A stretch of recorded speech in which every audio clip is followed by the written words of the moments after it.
Hello everyone. The topic I'd like to discuss today are the text entry fields in Storyline.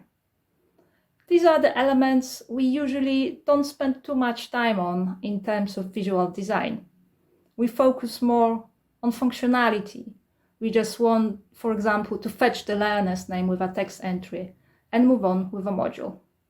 But I think it's worth investing a little bit more time and convert this not super exciting fill-in inform action into a welcoming user experience. Today, I'm going to show an example of a text entry that is a visually engaging micro-interaction in Storyline.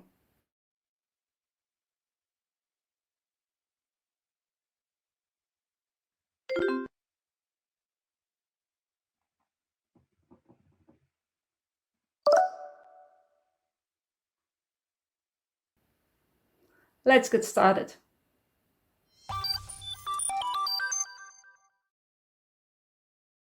I was looking for a nice micro-interaction example some time ago and found this animated and interactive form.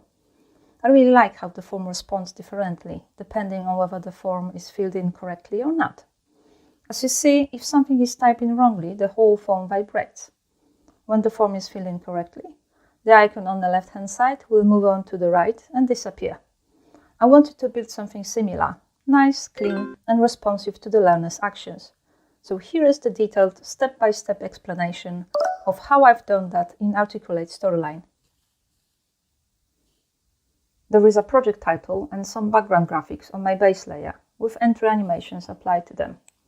And on top there is a welcoming text box, including a variable called name that will display the learner's name. Its initial state is set to hidden. I'm going to hide this box visibility on timeline for now, as it will overlap with text on layers, and I will get back to it later. I have two layers in my project. The first one is the name entry layer. The timing of this layer is important, as different actions should happen at different cue points on the timeline. Going from the bottom to the top of my timeline, I have an instruction, a name box area outline, a text entry field that represents the variable name, a submit button in 4 states, normal, hover, down, and correct, and then there is the learner icon with motion path animation applied to the right. This button has 2 states, normal and spinning. The spinning one has the spin clockwise animation applied. Then I have the raise image and an audio file to be played once the text entry field is executed properly. All these elements have entrance and exit animations applied with different timings. I also have 2 cue points on my timeline. The general flow of this layer is like this. An instruction appears. After that, the outline, text entry box, submit button, the learner icon, and then the timeline stops at my cue point 1. Now we're waiting for the learner's action to either select the submit arrow button without typing in the name, or act as we'd like to, type in the name and then select the submit button. We as developers need to be prepared for any learner's behavior, so in case they don't type in their name, we need to show a warning message that the name is missing. I have a bunch of triggers applied to my submit button. Let's take a closer look. So if the text entry field is empty, we show in the warning layer. On the warning layer, the submit button changes its color, and instead of an arrow, there is an animated cross bouncing right and left. The bouncing effect is based on 2 short motion paths and quick animation. One thing to remember is to set the relative start point on both paths, so we can get the looping result that is controlled by these triggers. We can also hear the warning audio playing along with a warning text displayed. This layer is really short and it gets hidden after 2 seconds. Its purpose is just to present short information to the learner that the name is missing. I use both audio and visual methods to enhance the missing name information. Then we see the name entry layer again.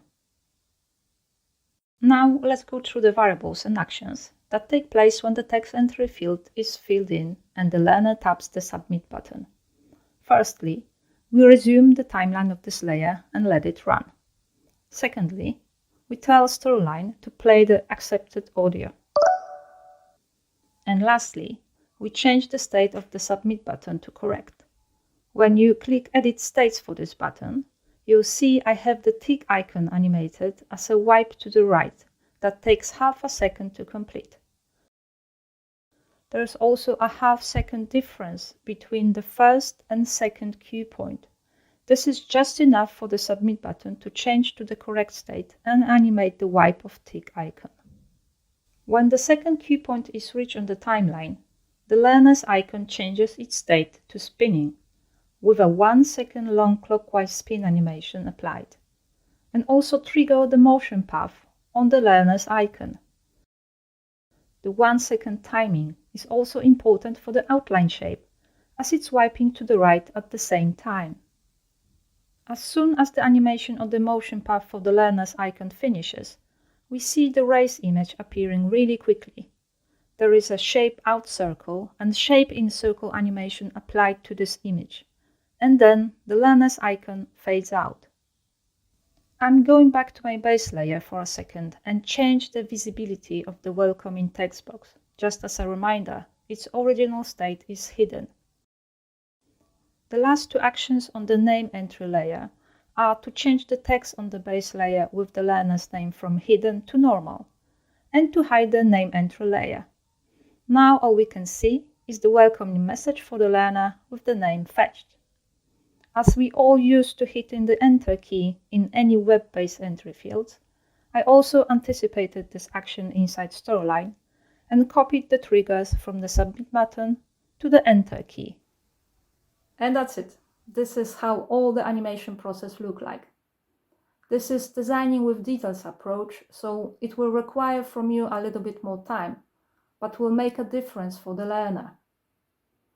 You can apply this sort of animation to any other buttons, for example, to the Quiz Submit button that will add up to the user's experience. My fellow e-learning developer, Devlin Peck, called this sort of interaction a moment of delight, and I couldn't agree more. Timing is crucial in these micro interactions, so play with your timeline, play with animation time on your assets, and make the button work as sleek and accurate as possible. I'm sharing the Storyline example as a freebie on my website, and you will find the link in video description. I hope you enjoyed this walkthrough explanation. Leave me a comment if you have any questions or suggestions for any micro interaction you'd like me to recreate in Storyline. Thank you and goodbye.